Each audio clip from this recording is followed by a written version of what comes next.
Well, hi, everyone, and welcome to the fall lecture series of the Department of Architecture at the University of Massachusetts.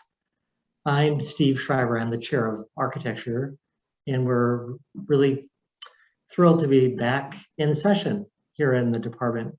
So our lecture series this year will be partly remote, partly on Zoom, including this lecture. You know that because you're here, but then also partly in person. So there's information on our website, on our Facebook page, on posters in the design building, should you be there, about upcoming lectures. But typically they're Wednesdays at 5:30 p.m. with one or two exceptions. So we hope to see you all at the rest of the lectures. I want to give a big shout out to Rob Williams, who is the organizer this year of the lecture series. So he has been working tirelessly really all spring and summer in putting together really this great slate of speakers. So yeah, so thank you so much to Rob, and also to Pari Viahi, who has done it for years and is the unsung and hero on this also, because she also has been working on all summer and helping Rob get up to speed. And then of course our office staff, Julie and Jean, helped by Relady, who is an undergraduate architecture student. So it's a particular pleasure for me to introduce tonight's speaker, Brian Tibbs, who's someone who I know through the National Council of Architecture Registration Boards, because he and I have both been on our respective state registration boards. In the case of Brian, he's been on the Tennessee board and I've been on the Massachusetts board. I'm not currently there, and in fact, I'm not currently involved in NCARB, but I got to know wonderful people like Brian. So Brian has been with the architecture firm Moody Nolan for 24 years. He was actually recently appointed to be the managing partner of the firm, and he leads the Nashville office operations. But there's more. He also oversees many of the other operations, and actually he helped start the Boston office, and that's part of his portfolio, is overseeing the Boston office. He's led numerous projects for the firm throughout the country and was a Nashville project manager for the Music City Center architectural design team. He was also the principal in charge for the Jacob Javits Convention Center expansion and the new Boston Convention Center Hotel. He was also the senior project manager for a medical college. He's originally from Huntsville, Alabama. He's a 1991 graduate of the New Jersey Institute of Technology in Newark. So I mentioned earlier that we know each other through NCARB, and we were actually both appointed to the NCARB Education Committee. So I'm looking forward to working with you, even though I'm not involved in the organization per se. I'm looking forward to working with Brian on that particular committee. So his lecture tonight is Pebble in the Pond: How a Diverse Firm Can Impact the Community. So please join me in welcoming Brian Tibbs.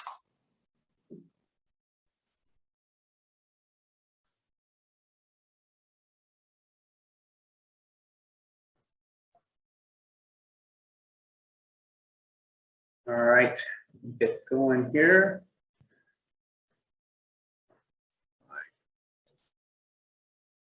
From the beginning. Okay. Rob, are you seeing the presentation or my notes? We're still seeing your notes, Brian. Okay, hold on 1 second here. We thought we had that set up last time. Stop share.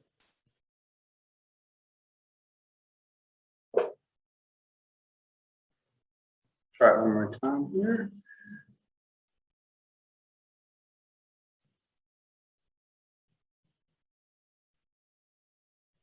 There we go. That was good. We got it? Okay, good. All right. Well, sorry for the technical difficulties starting off, but I'm glad to be here. As Steve said, I'm with Brian Tibbs. I'm with Moody Nolan. We're an architecture firm, and I'm here in Nashville right now. Actually, some actually decent weather for a change. It's been like raining for a week. So as Steve said, how I selected my title today is a pebble in a pond and how a diverse firm can impact the community. What I started thinking about, and as you see, maybe it tells my age, I was a Bruce Lee fan, and this is actually from the movie where you drop a pebble in a pond and you get ripples, and soon the ripples across the whole pond. And that's kind of what I felt like that we as a firm have been trying to do, and how I feel like we've done. How we've been able to impact a broader spectrum, not by throwing the brick in the pond, not by throwing a building in the pond, but just a small trip and a small thing that's actually ripple and becomes more. And that ripple becomes more because of the people that actually come along with us and making it more of an impact. And we feel good about that. And I feel like this is kind of like how something that I can show and kind of demonstrate a little bit here. Let's get the thing working here. Okay. So, sorry, I'm getting the hang of this now. Okay, so this is just kind of some of the things I'm going to go over. I'm going to go over a little bit of our history, a little bit more about our diversity, a little bit more about our collaboration, and then optimizing who you are. So first, the history. So you can't start Moody Nolan without talking about Mr. Moody, Kurt Moody. Kurt's story was he always knew he wanted to be an architect. He always knew this. And as a matter of fact, some of the struggles he got at that time, there weren't many African Americans in our profession. And when he went to his guidance counselor and said, I want to be an architect, and they actually dissuaded him from that and said, no, you should try to be in technology, or you should try to get a more of a trade. You shouldn't try to be an architect. But he was pretty undaunted by that. He was like, why not? He never, and which is kind of until who we are today, he never takes that type of answer as a final answer. He's always looking for more. What you see here is he was actually a decent basketball player, and he had the opportunity to for scholarships in the Ohio area, but he wanted to be an architect. So he ended up having to forego his scholarships despite his parents' their encouragement, and he actually went to Ohio State, and he did actually play ball. He walked on and became, had both an architecture career and a basketball career. So as I was thinking about the students out there who are juggling their, getting into studios, and I know it's hard enough just to do that, and he did that as well as play basketball. So when he started off as Moody and Associates, and he pretty quickly, there was a guy named Howard Nolan who was much older, but he was always a mentor to him, who was a civil engineer, and they decided to join together forces to become Moody Nolan. The picture on the right is a later version of the original group that actually that made up the firm when it became Moody Nolan. So like I said about Kurt, he never took like, I can't do this as an answer. When they first started their firm, they got this incredible project to work it was actually a jail, but they won it outright, and it was going to be a really fast, had a quick turnaround. It had to be done fast, had a lot of drawings. Well, when the other firms found out they had won it, they protested. And the state actually, we're a different world than we are now. They actually tried to take it from him. So, well, we on second thought, and he pushed back. And even though it really was probably over his head at the time, he took that as an opportunity to get ahead over it. And they not only finished that project with on time, and it was actually, they didn't have any major issues with it at all. And it worked out to be that kind of breakthrough project because he showed the state and everyone around that we can do this work, and we can do it by ourselves. This project behind him is actually the Schottenstein Center in Columbus, Ohio, for Ohio State. It's their basketball arena. Once again, we weren't supposed to win it. We were up against a lot of competition, but he gave such a compelling story. One of which being, I'm an architect and I play basketball here, that we were able to win the project. And that was another launch, another breakthrough of what our firm was. So he's been the visionary behind our firm, and he's made it what it is today. But as a visionary does, he realizes, there has to be, he wants this thing to go on way after him. This so happens his youngest son, Jonathan, decided to be an architect as well. And like his dad, he decided, I guess it's the Moody genes. They're probably some good athletes. He actually played football, and he also wanted to go to an architecture school. He went to Cornell, and he walked on to Cornell, played football. He talks the story how he had his architecture professor was saying, you should let this football thing go so you can be a better, student. And his football coach was saying, you should let this architecture thing go. You could be a decent football player. And he was, if my dad can do it, I could do it. So he ended up going to Cornell, playing football, graduating. Then he actually went to UCLA to get his master's degree. Actually even worked out there with Canon Design for a few years before his dad called him one day and said, when you planning to move back to Ohio? And he said, well, sooner or later. And he said, well, why don't we make it sooner? So Jonathan's came back, and actually in beginning of 20, he was actually became our CEO of our company. Kurt is our chairman, and he's still very, very active in everything that we do. And now he's able to just pass things off to Jonathan. So when we talk about diversity, that's kind of a big thing that's going on right now in our society and our profession. And we really want to point out that we're diverse by design. And it's not just like what we are, but it's not just what we do, it's what we are. It is truly our DNA. It's kind of how we actually created our firm, not to try to pick, we're not going to try to be an all African-American firm. We're not going to try to be an all male firm. It's just diversity, because we realize there's strength in diversity. When we talk about these guiding principles, everybody has these things. What we realize is we found out who we were, and then we actually articulate it into these 7 points. However, I really think culture is important, and treating others as they expect to be treated. And how I want to expound on that a little bit is, when we were starting off as a young firm and into maybe markets that we were not as strong in, we looked to partner with other firms, and we still partner. That's still a big thing that we do, is collaborating. But it was that mutual respect. Some firms treat us like, oh, you're just you're just on here because of the diversity requirement. We'll just give you a little bit, and some firms have really embraced us. How we want to be treated was that we want to be part. We're architects. We're trained just like as you are. We're design architects. We want to be very involved, as much as involved as possible, and be in part in the entire process. Well, that continues on.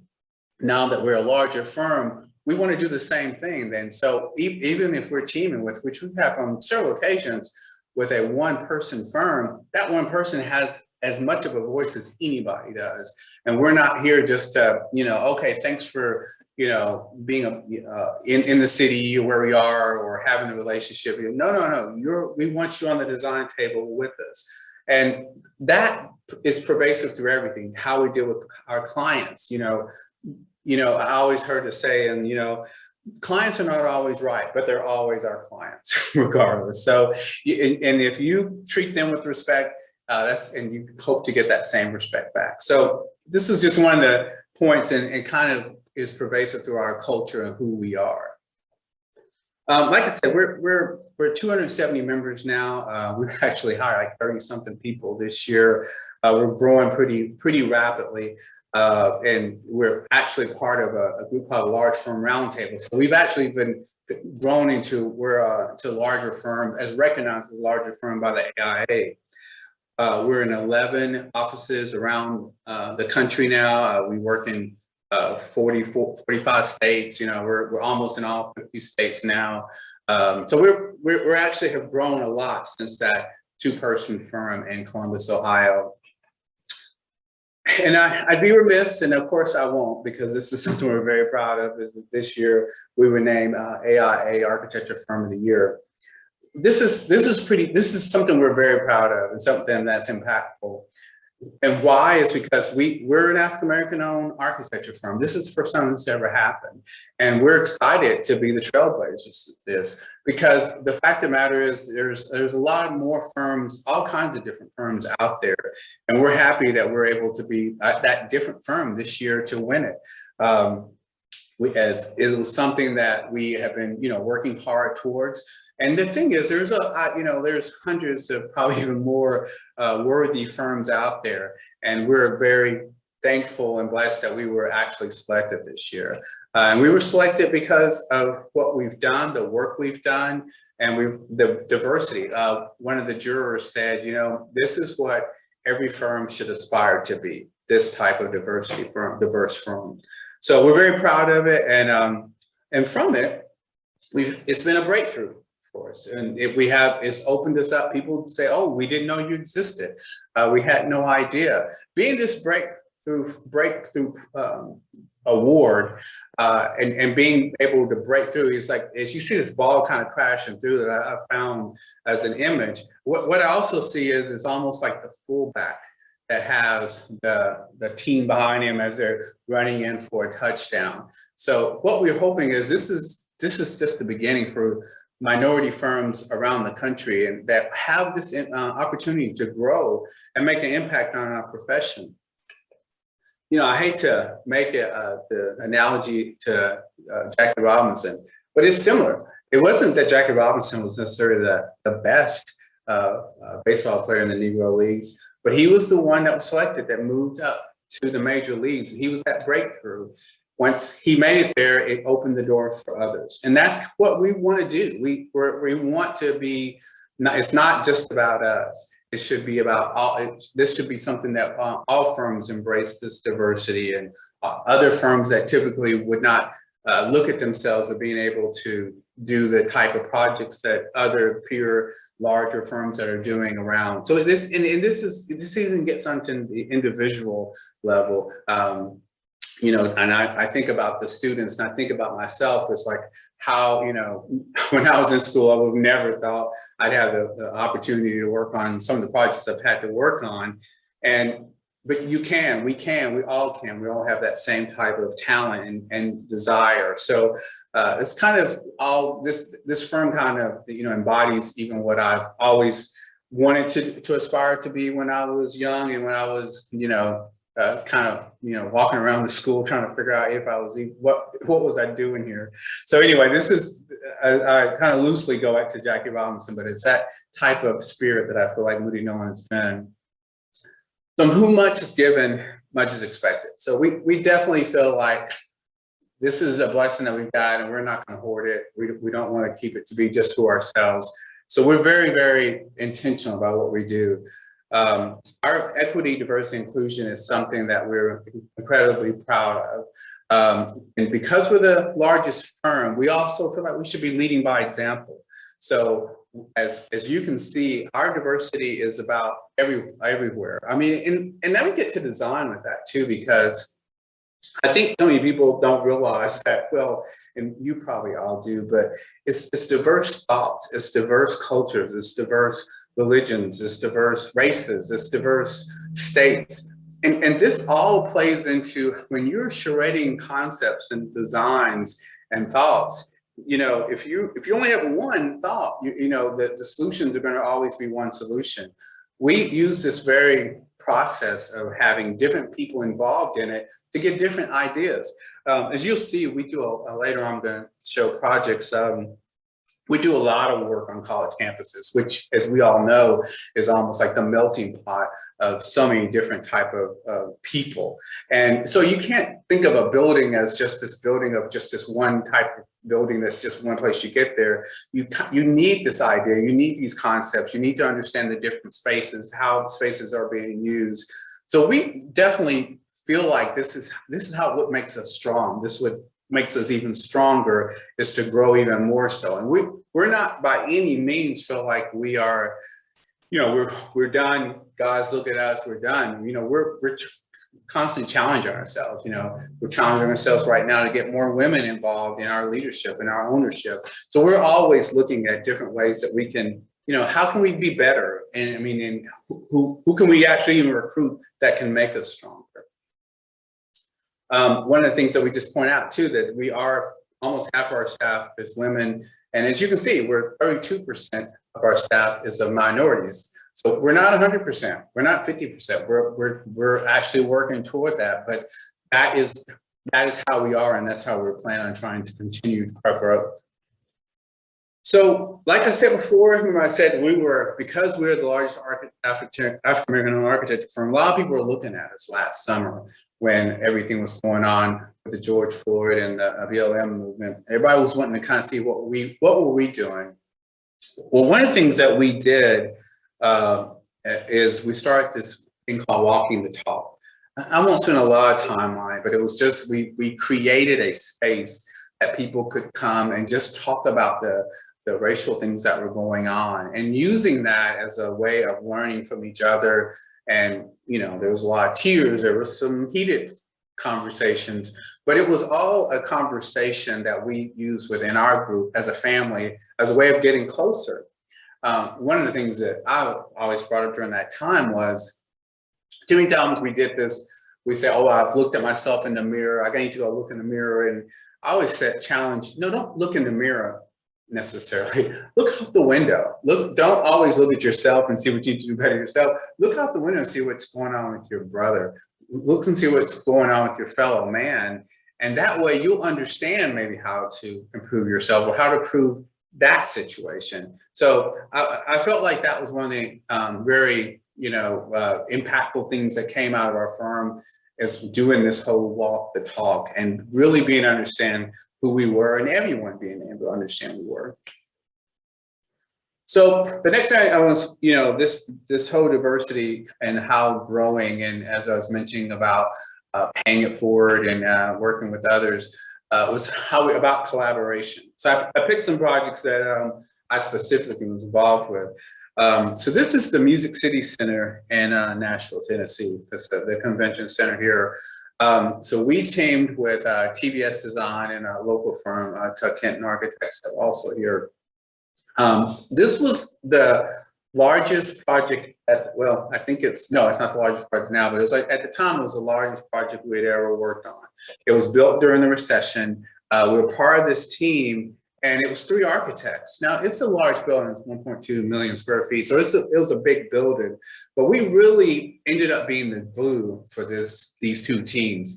TBS had done convention centers and still does convention centers all across the world. Tuck Kenton was a local design firm, well known, and Moody Nolan was there in the middle, and we actually were the team that kind of pulled it all together. And as we talk to them now, they still say, and I'll even go forward, why we ended up being this partner. And there's a learning partner for us about how we can do things better for them. And I think the reason why we are good at a glue is because we have been that firm that's led design. We've also been that firm that has been the AOR and has taken the design to construction documents. So because of that, we're able to move back and forth and help the design architect if that's the case, or help the AOR if that's the case. This is a project that was transformative in Nashville. If you've ever come to Nashville, if you came to Nashville before Music City Center, it was like that area was barren and there wasn't much depth, much development. To now, it was actually a spark, and we did it during the recession, so that now the whole area has just been transformed with hotels and offices and businesses, and it was much because of this. The other project, and this is hot off the press, so that's why you see the preliminary images up there, but I thought it was important to kind of continue the story. Since that project with TBS, we did our largest project, which worked on the Jacob Javits Convention Center expansion. It was just us and TBS that worked on this project. And this is, project we're very, very proud of. We're very proud of working with TBS on. And since this, we've also worked on McCormick Place together in Chicago. We're working on right now, Kay Bailey Hutchison in Dallas, and we're working on the project in Cleveland as well. So this whole relationship, this whole collaboration continues to grow and continues to grow Moody Nolan. And we feel like that relationship has helped TVS, as well as TVS's relationship has aided us. So it's once again, it's this, coming together, doing things together. We're stronger together. We add things that they didn't have, and of course they add things that we didn't have.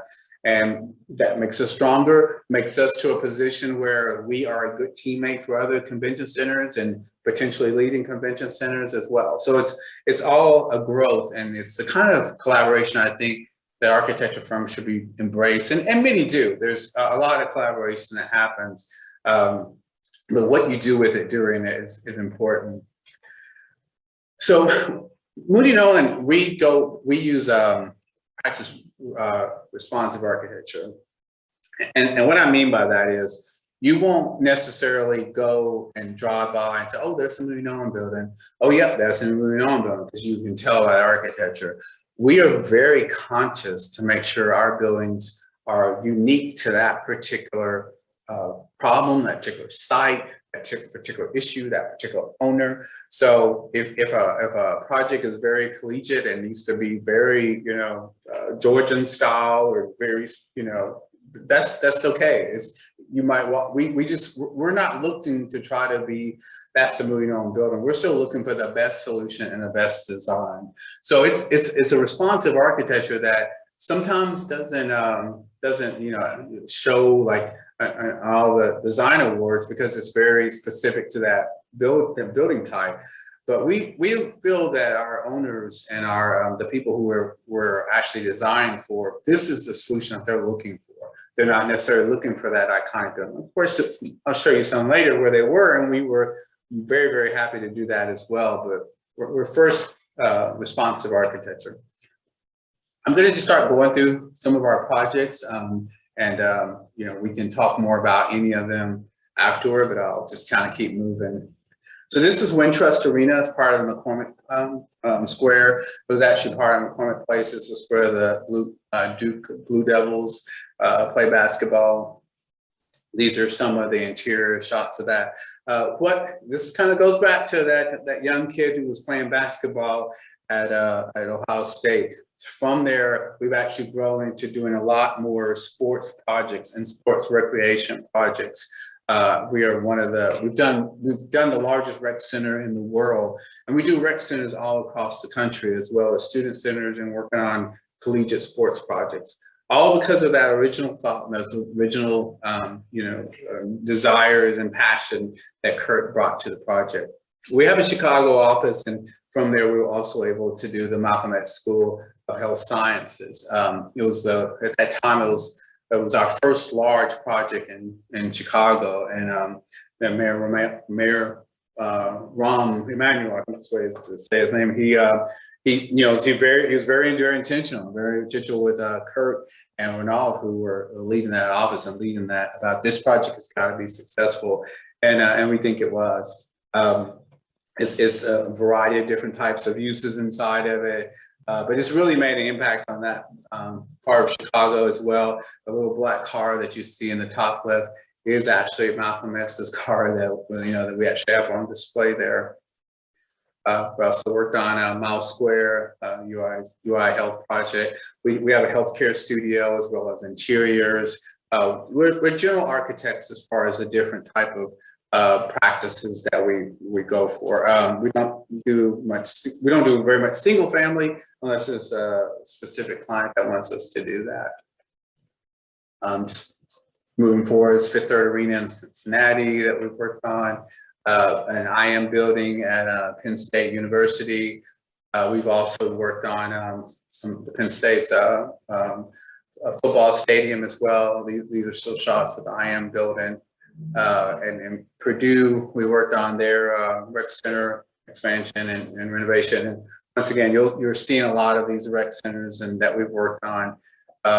We did in Louisiana. We actually got to work on their CenturyLink project.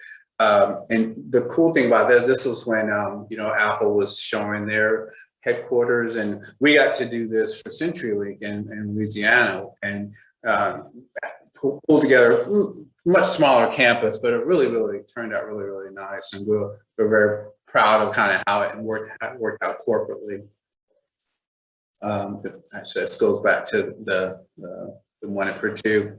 This project is still on the boards, but it's going to be a really exciting project that we're doing for the University of Pittsburgh. This rec center is on a very steep site, and which is normally not how you like to do rec centers, because you have basketball courts and volleyball courts. I'm going to show you another one. We did a lot smaller one, but this is a project we're really looking forward to. COVID kind of slowed it down, so it's starting to pick back up now. But the school's been really pushing design. So it's kind of what I was saying before, as far as being responsive. This school wants something that's iconic. They want something that is gonna, show differently to their competition, for one thing. So, so this is something that we're hopefully, maybe I'll be back in a couple of years and I can show you the final drawings of this. This is another student rec center at UConn, maybe not super far from where you guys are. There's a couple of interior shots of it. And what we've just grown, as you can see, there's a lot of rec centers that we're working on. Remember I was talking about like the diversity of students. Students are using these spaces differently. And a rec center that you do here for UConn, you can't necessarily do that maybe, or maybe it's not the right answer for a rec center in Nashville, or maybe for a rec center for HBCUs, historically black college and universities, and that we've done in Prairie View in Texas. Generally the same, but there may be some things that that you want to actually do differently, or maybe how the architecture of the spaces work for different cultural uses. So that's why it's very important not to be very open and to understand and to even really pull back from them what makes their university or their project unique. This is Asher Arts and Science Building at Indiana University. These are just the variety of university projects that we've also worked on. This is a school. This is another one of those projects that Herb was just talking about this one last week, that it's going to be difficult to get this project, and we were able to get it, and it's actually turned out to be one of our more shown projects because it was so impactful and such an iconic design. This is that School of Arts in Cleveland, Ohio. Now this project in Washington, D.C., the Dunbar High School, we actually worked with another firm on it, but because of the history of Dunbar High School in D.C., it was impactful for us to be a part of it. And it was a large high school, if any of you are familiar with it. So being able to be a part of this, being a large part of it, and to be able to, actually bring this back to that community was important to us, and it's important to the community. Also, this is a hotel. We've been doing a lot more hospitality lately. This is something the developer is Crawford Horn. Another hotel we've done with Crawford Horn. These are both in Ohio, and this whole area that I'm just kind of going over so fast, but we actually were able to be the architect for this, almost like this whole little district. It was master planned by a firm that we did the Omni Hotel with Elkis Manfredi. Actually did the master plan, and from it we've been doing more and more buildings from. I think we finally finished the last one, but it's another. There it is, kind of to the right. You can see right on the river. We've been able to be the architect for all those buildings. So it's been kind of really a fun thing to work on, and something when you drive back and kind of see this whole little community that you've created. This is just another housing. As a lot of firms are doing right now, we're really doing a lot more housing and all types of housing, from high end to affordable, and we have been working with housing authorities across the country for years, for several years. So that is something that we always kind of feel has been our niche anyway. But yet now we have a housing studio, so we're working on a lot of different higher end, and it's really, when you get into the living person and how they live and how they interact, there's a whole nother level of architecture. And you still have your developer who wants to, okay, we got to just maximize it, which is still good. You got to have that, but understanding how people work and live is another thing. So this next one was that kind of one of those projects. So this Larry Carner, he was that architect who was like, I want to be wow. I want a building. I want a high design building, and budget wasn't necessarily an issue with it.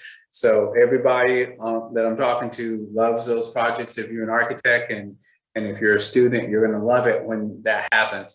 And it may be like us, you may only get that a couple of times. So when you have it, you go all out for it. And this is one project that we did, and he even said, I want to win an award. I don't want to build, and it's not going to be an award winner. So then you have the challenge that you really do it. So we're really excited about working with him. We've done other projects with him. This is his hangar that he has. We're actually even working on his house, and we've done other projects for him. So he's a good client. We like working with him, and we like how he's willing to push the boundaries, and we're more than happy to kind of help him push it. So the one, I guess, close to the last thing I want to talk about is just kind of optimizing who you are in this time. So like I said, these get kind of more toward me, but so this project is at Meharry Medical College here in Nashville. Meharry is a historically Black college, medical college. It has always been very intentional about working on disparities of minorities, and trying to also make an emphasis to train medical doctors that will go out to the rural areas and also to lower income areas. What I didn't realize, actually, general practitioners, they actually are less, because one of the reasons they don't get paid as much. So they build up all this medical debt, and they're not making as much as the cardiologists. I'm just throwing that out. So it's a lot more difficult to actually, even to be in the program, but yet that's one of the most important things.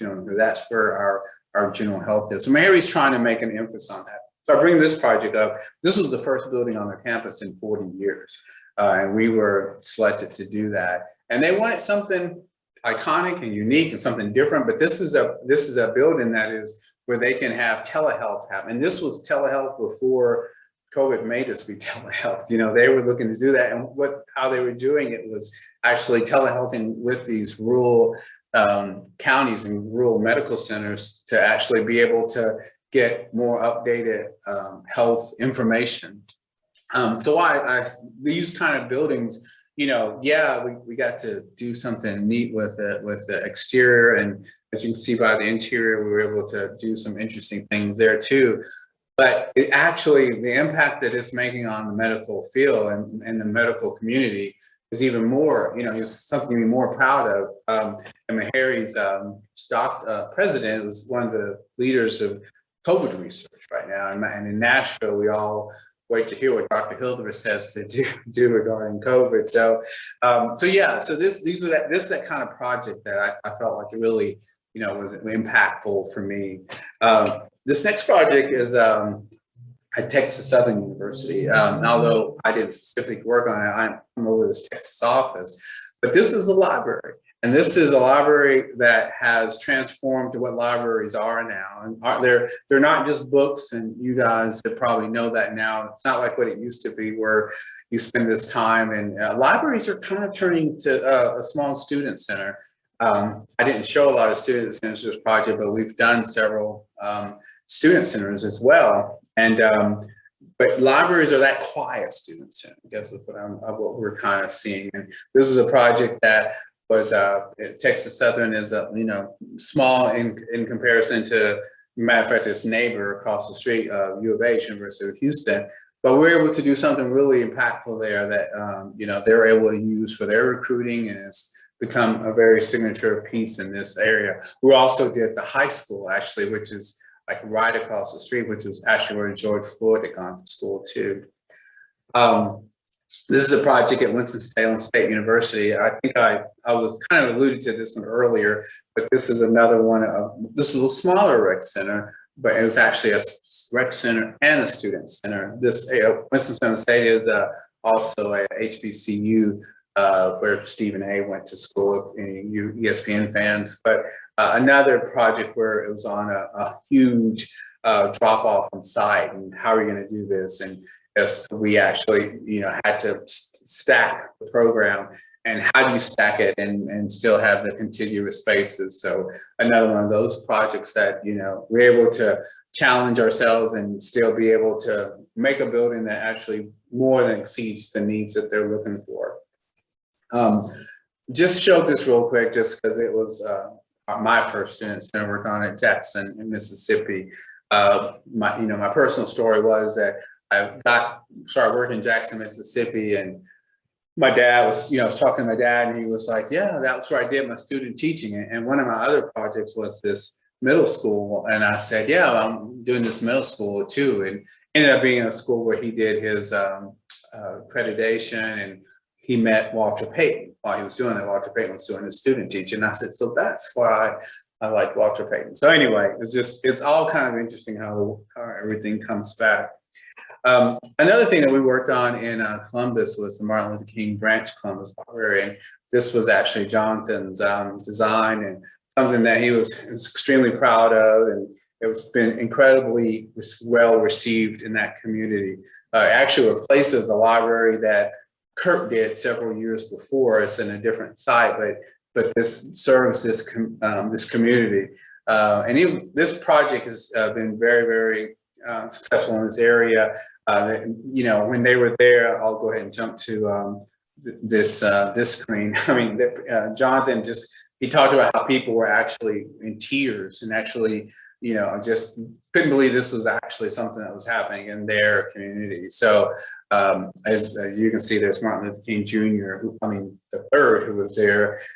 So he and that library I was telling you about, actually 2 libraries before his dad was at. So it was all really, really cool, and really, really great to be a part of.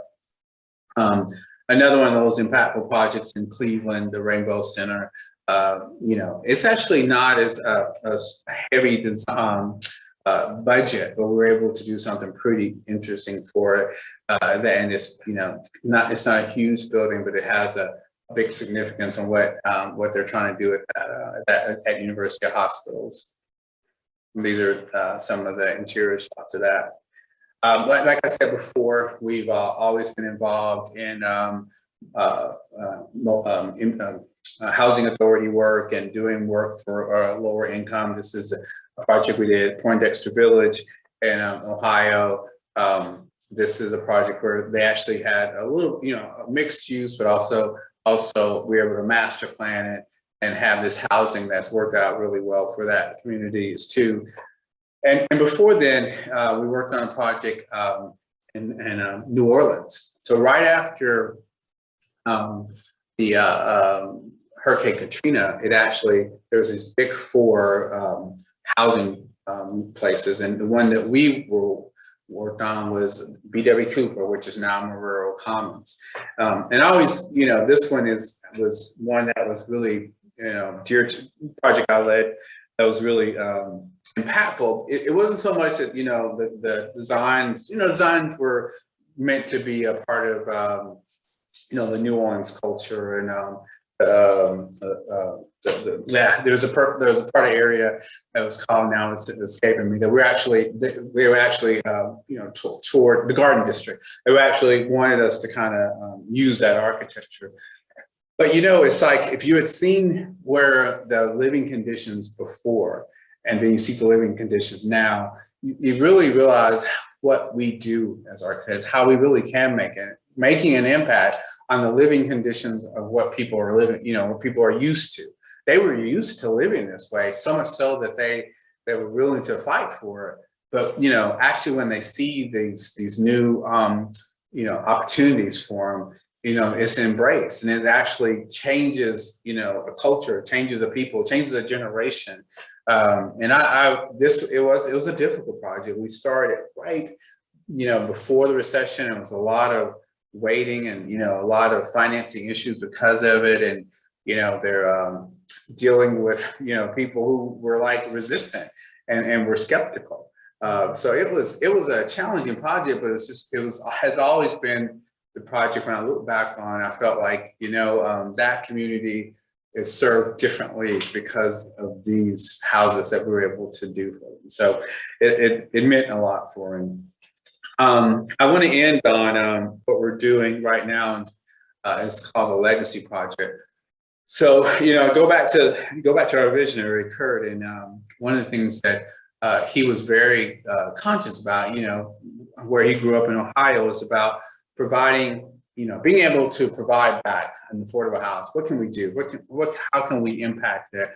So, as all architecture firms, we're very, very happy to, when we can, to contribute and to donate and, to different nonprofits or whatever that are doing good things. But we felt like, instead of just kind of spreading it out, let's come up with our legacy project. So he came up with this idea of, we would actually provide a house to a homeless family. So we would design the whole thing, we would pay for the whole thing, and we would, donate it to a needy family. We didn't make it a tiny home, but we did make it a smaller home. It's about 750, 800 square feet. And if you look back on, in history, one of the reasons why the houses you grew up in were smaller, but the thing was, we wanted to make it nice design, something that people would be proud of. So we partnered with the YMCA actually in Ohio, because it wasn't just about us, as you see on that building sign. We didn't say, okay, we're going to get all the credit for this, so you guys just stand aside. We invited our consultants to be a part of it, and they were more than happy to contribute their services, and contractors were willing to give materials, and I mean it was a joint thing. Kind of going back to that red ball, we wanted to be that breakthrough, and we're happy that people were more than willing to come along with us. And this was Kurt kind of opening the door for that family that time. Some of the interior shots of that. But I'm also proud to say too is that we're doing one of these in Nashville. This is the Nashville group. Kind of ran to it, but a similar designs, similar site. We're teaming with actually a group that actually is donating the dirt to us, and we're brought some of those same consultants on, and we're really excited about it. This is something that we're giving back, and we're gonna. Our family may not be a homeless family, but another needy family. And the other thing too is that it's going to always be an affordable home. This house, although we want the family to be able to build wealth and build credit, they'll be able to do that, and they can sell it, but it will never be a house that'll be market rate home. It'll always be a home that'll be for the affordable. And our home in Nashville is going to actually have a trust over it. So if the family, runs into some hard times and they can't take care of the roof, or they can't, or have some maintenance issues, this group will actually always have the ability to supplement that family, to help that family out. So we're really, really, really proud of the Legacy Project. We're really, really proud of, what we can do. And what it led to is, Kurt having his statement, and this whole project came to him right after he came out of remission for cancer, and it's like basically do what you can when you can't, do what you can while you can't do it, and don't wait around until I'm going to do it later. I'm going to do it later. I'm going to do it now. Now is the time, and that's kind of a challenge I make for everybody. Now is the time. Let's do it now. Thank you very much.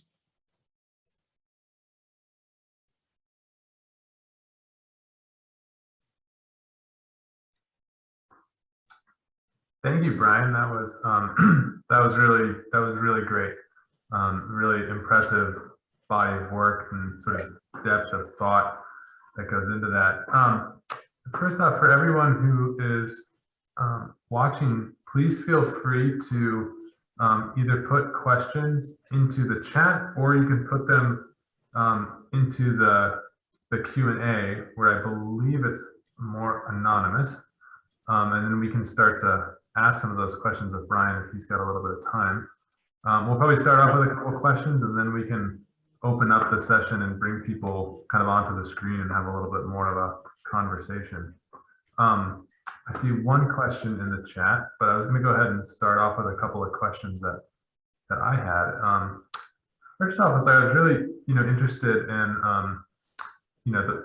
the idea of your talk is sort of how a firm has impact on a local community, and it's clear from the work that you all have, significant impact in a lot of different communities. And I'm curious kind of how you think about the balance between being a national firm that's working in a lot of different places with that need to like really work kind of closely and specifically in a particular community, and sort of how that, how that kind of plays out in your thinking about projects. I think one of the ways, that's why we're in 11 offices and we're not one big office that, goes to different places. We have chosen deliberately to try to be in communities. Now, we can't have 44 offices in every state. Well, maybe we could, but, we're not at that point where we want to attempt to do that. But it's hard to not really be part of a community and not really, get your roots there and actually, join the Rotary Club there and, join organizations and be a part of and hire people. I mean, it's if we're just coming in and leaving, we're not able to really impact. And it's kind of our business model as far as that. The thing too that we're able to do though, as a national firm, we can bring a national experience to any project. So that way, although it may be we've had obviously maybe 2 or 3 people, but they had 230 people behind them to be able to handle any kind of project, any kind of issue. So I think that although we're large and we have large firm concerns and large firm ambitions and large firm resources, because of our tie down to those communities, it gives us more of a local and more of an understanding of what's happening in those communities and to be able to be a part of those communities.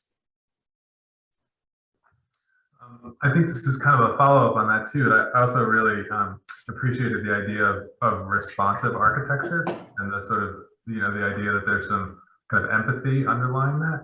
I was wondering, and not to put you on the spot to get the PowerPoint going again, but I was kind of curious if you could just talk a little bit more about maybe one of the projects you showed, or kind of dig into it a little bit and talk a little bit about maybe some of the specifics, specific problem or, question that you were trying to engage in a project, and sort of how that idea of responsive architecture influenced your approach to the project.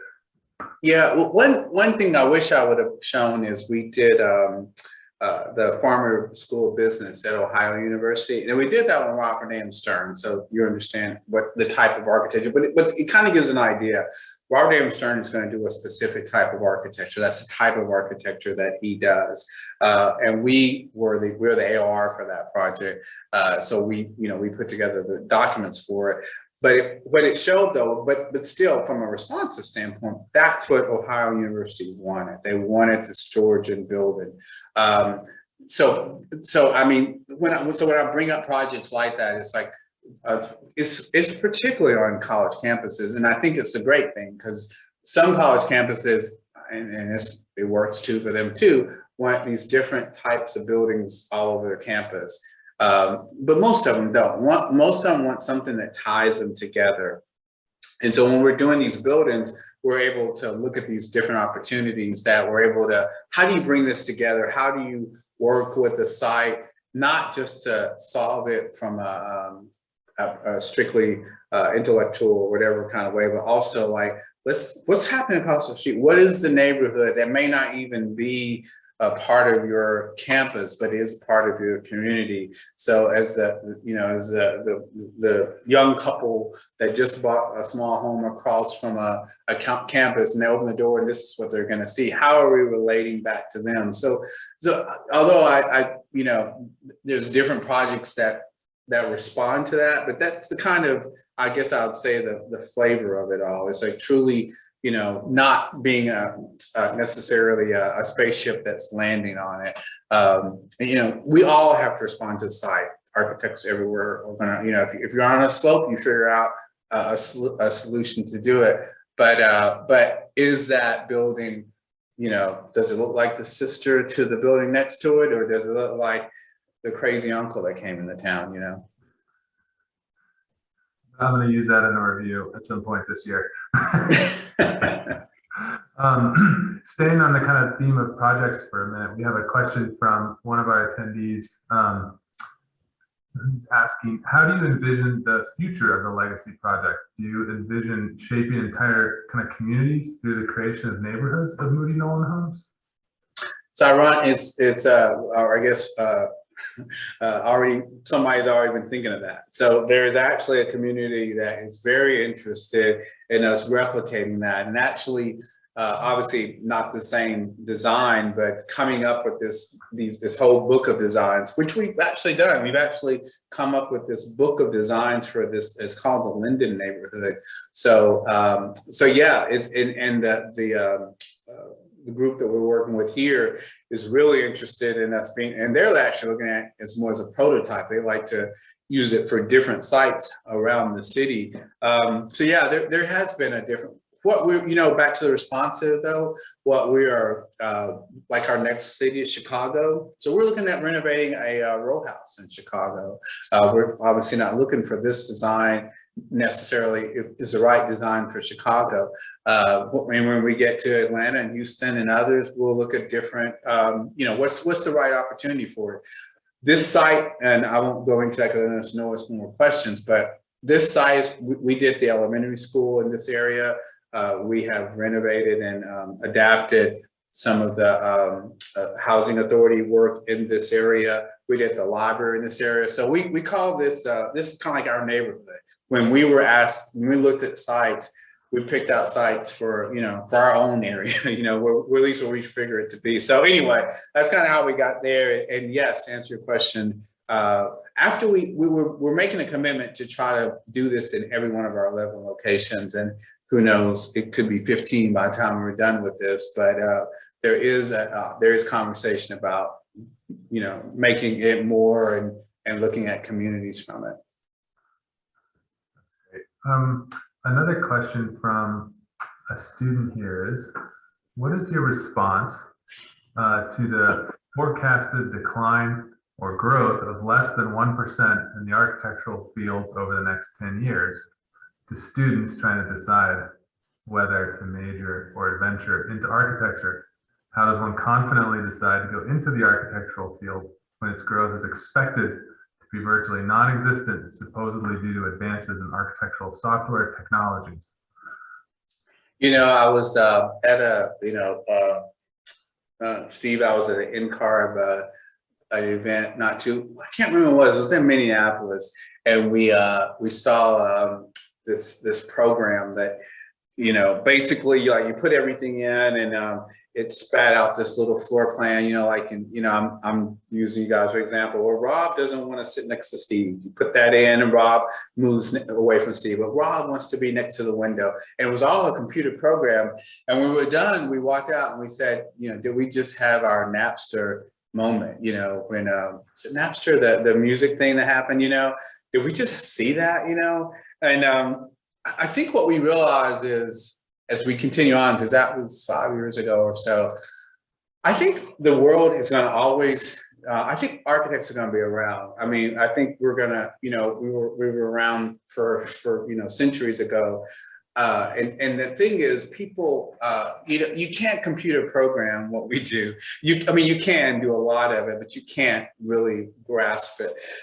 What I'd go back to Esther, though, to say is, when you're trying to determine what you want to do, architecture is a passion. Architecture is not being a banker, and no, nothing derogatory about banking or any type of thing. But when we're in this, when you're staying up till 3 o'clock in the morning working on a studio, only to get torn to pieces by your professor the next morning on your crit, and when you are working hard, this is not something this is something you want to do and you love to do, and you realize this is who you are.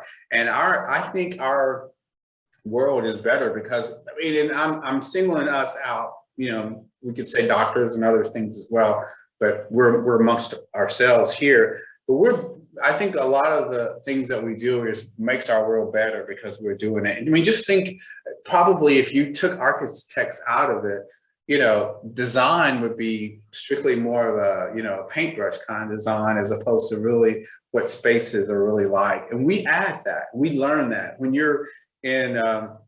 I'm assuming you teach Rob. When you're in Rob's class and he's showing you different things, it's all about molding you into becoming this thinker. We're way more thinkers. That's what we do. We think and we process. And through that thinking and process, we actually create things that are differently than a computer could ever do. We can use a computer as a tool. We can use a computer to maybe help us get things quicker and learn more about building efficiencies and sustainabilities and different aspects and structural systems. So I'd say we would be more, because this is how we are. It's like architects are leading on technology. We want how I want to do this thing. I used to couldn't draw it with my pencil, but I can draw this now. So I don't think we'll go away. And I also think that if it's your passion, that's what's important, to kind of follow what your love is. That's great. So I have a couple more questions here, but I thought I'll go ahead and ask it, but then if it's all right with you, I'll start moving people in here so we can all see each other for a sec. Another attendee is asking, has the pandemic changed the way you design university spaces, such as the University of Pittsburgh Recreation Center? Thank you for your presentation. Absolutely. As colleges are being very cautious about bringing students back in, and even more, not just in universities, but with business offices and doing more remote things. How do we design spaces for hoteling? And what we're looking at, what we're understanding, like with large college spaces, is you've got to be able to have space between people, I guess is kind of the best way to say it. We're looking at how do you get to the same level of performance, but instead of having 500 people jammed into a space, 100 people into that space. How do you optimize exterior spaces? How do you use that as way more of a tool when you're living in Massachusetts, where you may only have a couple of good months of really great weather? It's all kind of challenges, but it's actually, in some ways, the person who talked about technology, is so much, we're using so much virtual. I mean, you guys have learned it with, playing games too. It's like this whole virtual world is such a new world now. And so we're using that into how space can be, where maybe this classroom is not 100 people. Maybe it's just 100, maybe it's a hoteling area. Maybe it's just an area where people can go to link into people all across the country. So it's, to me, it's one of those, it's another new challenge that we as architects get to do. And it's a new challenge of how we can, this is a world we're living in. And even if COVID goes away, which we all hope and pray it will, but what's the next one going to come up? How are we going to, and how is our designs already going to be impacted from it? And one thing, just not to get too technical, even for myself, but so much of it is on the mechanical systems.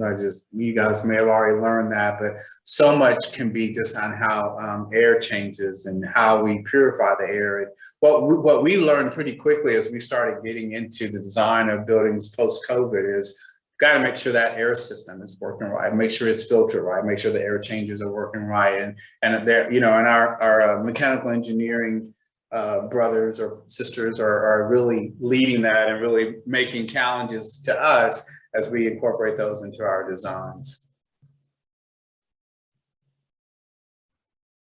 Excellent. All right, and then Erica Zikos, who's another faculty member here, is asking, thanks for a great talk, Brian.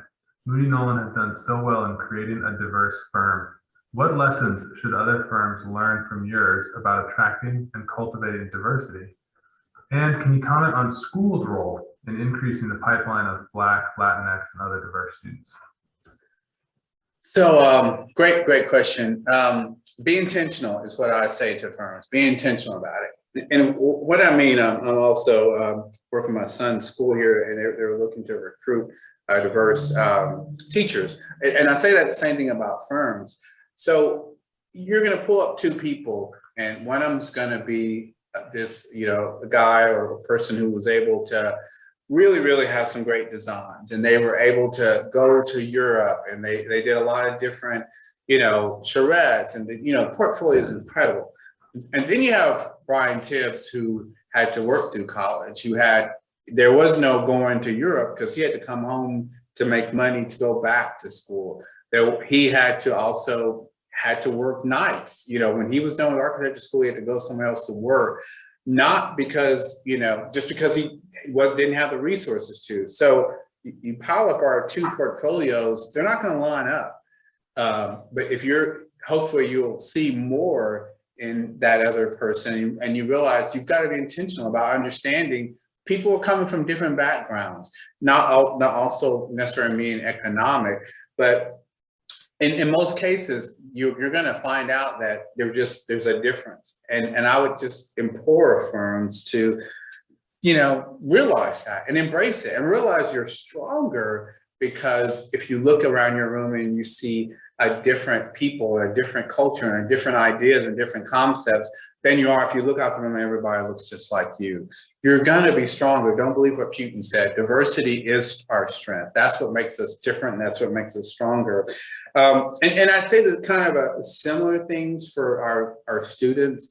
When I started off in school, there was probably I'm going to say 20 of us. We were, NJT was not a large architecture firm, but by the time I graduated, there was 2 of us. So, and a lot of it was just, having that mentorship, because, architecture is new for African Americans.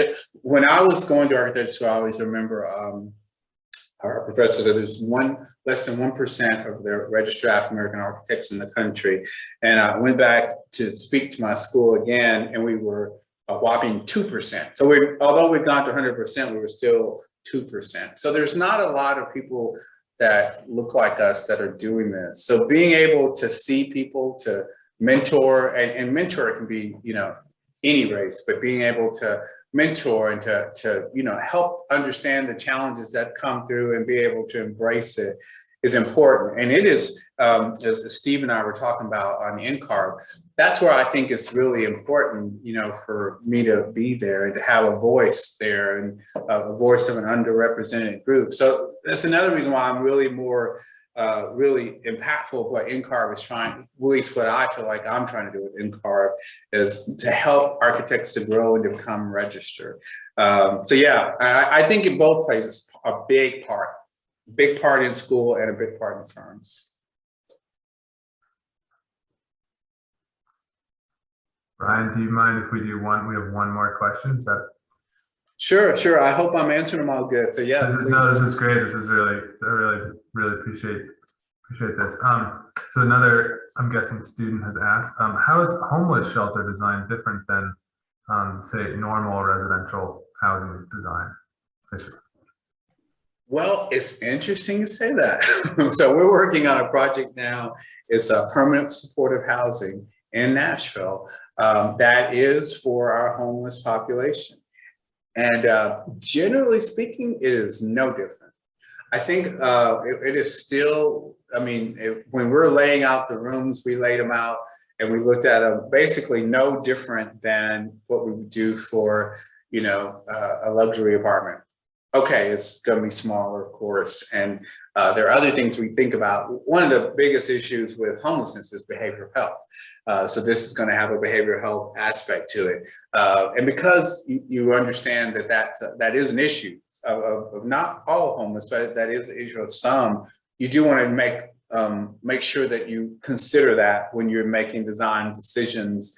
As far as, because it's going to be a taller building, how do you react to people being able to look out the window and things? So I would say people are people regardless where they are, and people need the same things wherever they are and whatever they're doing. So being homeless is no different from being, a CEO or whatever, but at the same time, you understand that there are different challenges, there's different opportunities that necessarily a homeless person in the homeless community are going to have to deal with, and you make sure you impact for those. And that's kind of what we're trying to do with this project right now in Nashville.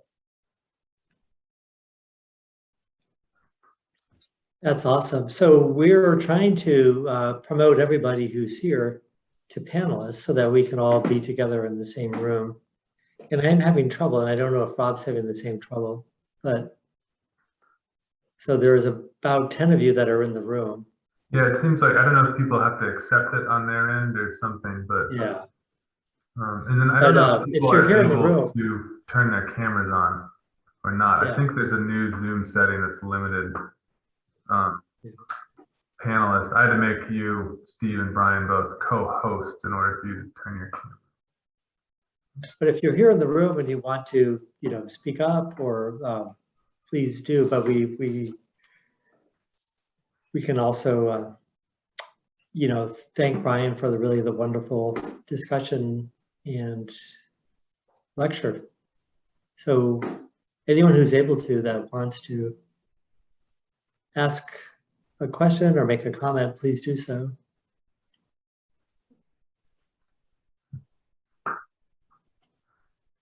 So Brian, this is Perry Riahi. I can't turn my camera on for some reason. I really enjoyed listening to you talk about your practice.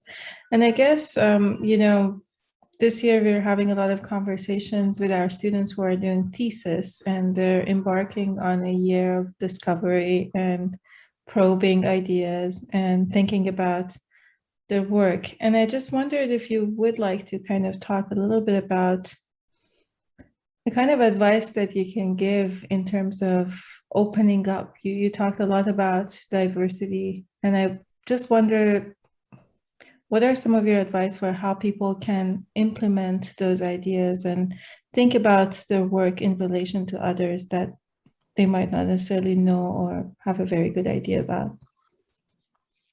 I would say, and I say this not in a for you to be overconfident, but be fearless about your passion, and fearless about your ideas, especially now in college, because this is the opportunity to challenge yourself, challenge your people in your studio, challenge your professor, to push yourself. There are things that you are bringing from whatever neighborhood or background or community or family that no one else has.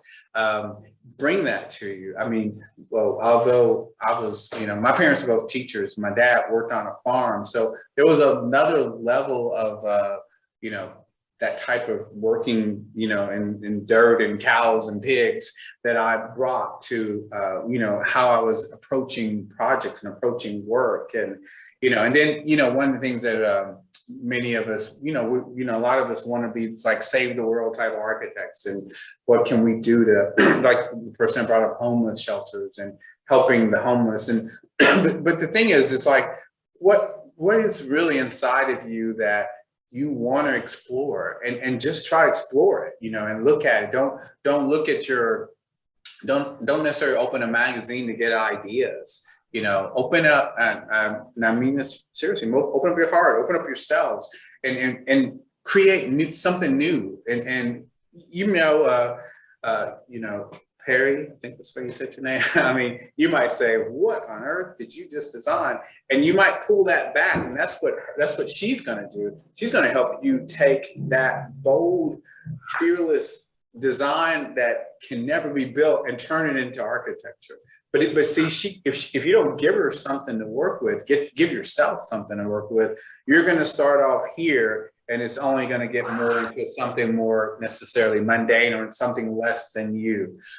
So just, I say this is the time to be fearless, and to challenge yourself, and to, learn. You look at books to learn, you look at magazines to learn, but don't let that taper who you are, and taper, what you've got, something you may have always wanted to just do.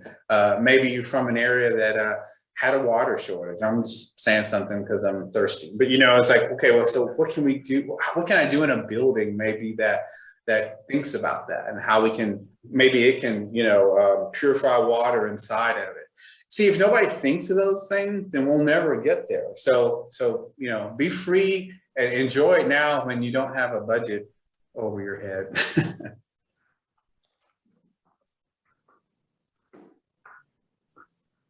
Well, maybe being fearless is a good place to wrap things up. I like that advice.